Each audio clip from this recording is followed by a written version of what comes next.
இதுல ஒரு மண்ணாங்கட்டி கேம்பெயினிங் வேற. அந்த செந்தில் பாலாஜின்ற ஒரு முன்னாள் மந்திரி அதாவது பாட்டில் ஒரு பேரை போட்டு ஹாஸ்பிட்டல்ல ஸ்டண்ட் காட்டுறாரு. என்னங்க இது? ஆம்புலன்ஸ் திமுக போட்டிருக்கீங்க. இதை விட கேவலமான விஷயம் என்னங்க இருக்கு? பாதுகாப்பு இல்லாத ஒரு காவல்துறையை வச்சுக்கிட்டு, தோல்வி அடைந்த உளவுத்துறையை வச்சுக்கிட்டு, ஒட்டுமொத்த அதாவது ஒரு தலைவர் வரா அப்படின்னா தலைவர் 10,000 பேர் தான் கூட்டு வரலாம் கிடையாது.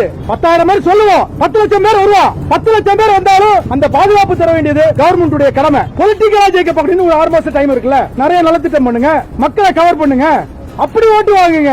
ஒருத்தனை அழிச்சு நான் மேல வருவேன் கேவலமான பாலிடிக்ஸ் அன்னைக்கு 1977 இன்னைக்கு வரைக்கும் பண்ணிட்டு இருக்கீங்க. இன்னைக்கு அண்ணா திமுக திமுகவோட விஜய் பார்ட்டிக்கு அதிகமா கூட்டம் வருதுன்னு தெரியல. அப்ப கவர்மெண்ட் ஏன் இந்த ஸ்டண்ட்? செருப்பு நீங்க ரவுண்ட் பண்ணி விஷுவல் பண்றீங்கல்ல, செருப்பு வந்து விழுதுன்னு செருப்பு அடிச்சவங்க உங்களால விஷுவல் பண்ண முடியல. காழ்ப்புணர்ச்சி, அரசியல் காழ்ப்புணர்ச்சி.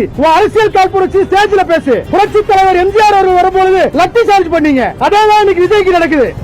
நீங்க உங்க பாலிடிக்ஸ் பண்ணுங்க, போய் பனையூர்ல போய் சண்டை போடுங்க.